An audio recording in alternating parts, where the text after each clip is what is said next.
Blessings, blessings, blessings. Welcome, my listener, to this amazing channel. My name is Sam King. I present to you the audio version of the Bible as it is written. Kindly let us subscribe and share with our friends as we celebrate the good news of our Lord Jesus Christ. And today we will look into the book of 2 Samuel, chapter number 18, and I read. David mustered the men who were with him and appointed over them commanders of thousands and commanders of hundreds. David set out his troops, a third under the command of Joab, a third under Joab's brother Abishai son of Zeruiah, and a third under Hittai the Gittite. The king told the troops, I myself will surely march out with you. But the men said, you must not go out. If we are forced to flee, they won't care about us. Even if half of us die, they won't care. But you are worth 10,000 of us. It would be better now for you to give us support from the city. The king answered, I will do whatever seems best to you.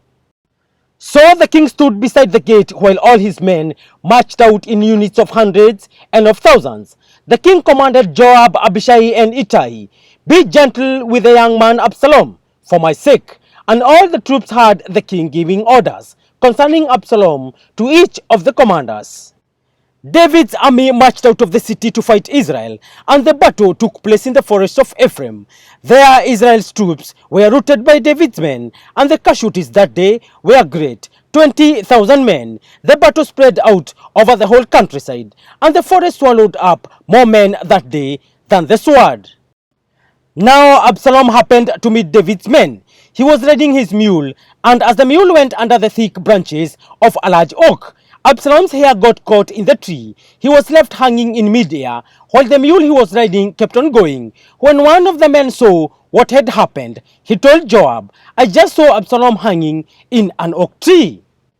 Joab said to the man who had told him this, what? You saw him? Why didn't you strike him to the ground right there?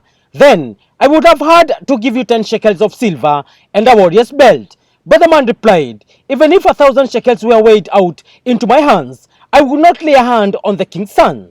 In our hearing, the king commanded you and Abishai and Ittai, protect the young man Absalom for my sake. And if I had put my life in jeopardy, and nothing is hidden from the king, you would have kept your distance from me.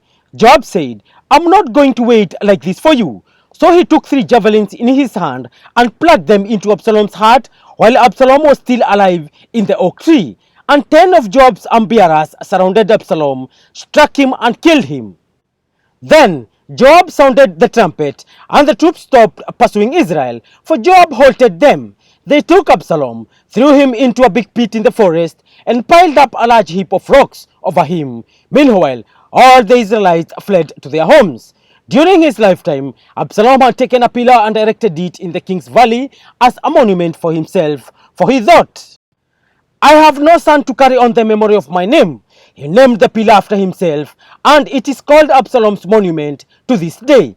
Now Ahimaaz son of Zadok said, let me run and take the news to the king, that the Lord has vindicated him by delivering him from the hand of his enemies. You are not the one to take the news today, Joab told him. You may take the news another time, but you must not do so today, because the king's son is dead. Then Joab said to a Cushite, go tell the king what you have seen. The Cushite bowed down before Joab and ran off. Ahimaaz son of Zadok again said to Joab, come what may, please let me run behind the Cushite. But Joab replied, my son, why do you want to go? You don't have any news that will bring you a reward.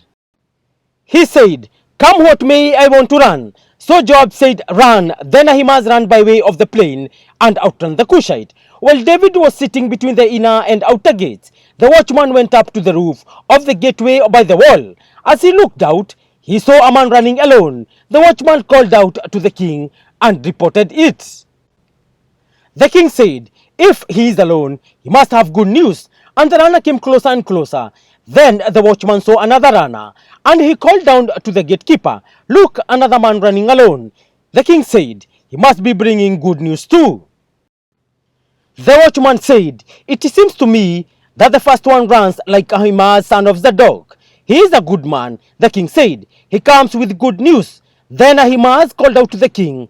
All is well. He bowed down before the king with his face to the ground and said, praise be to the Lord your God. he has delivered up those who lifted their hands against my lord the king. The king asked, Is the young man Absalom safe? Ahimaaz answered, I saw great confusion just as Joab was about to send the king's servant and me, your servant, but I don't know what it was. The king said, Stand aside and wait here. So he stepped aside and stood there. Then the Cushite arrived and said, My lord the king, hear the good news. The Lord has vindicated you today by delivering you from the hand of all who rose up against you. The king asked the Cushite, Is the young man Absalom safe?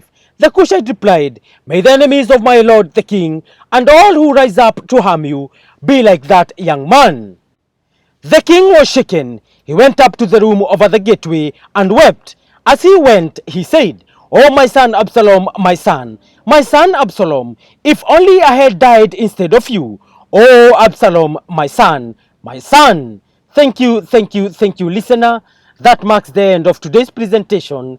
Kindly let us remember to subscribe. And as I sign out in style. Peace.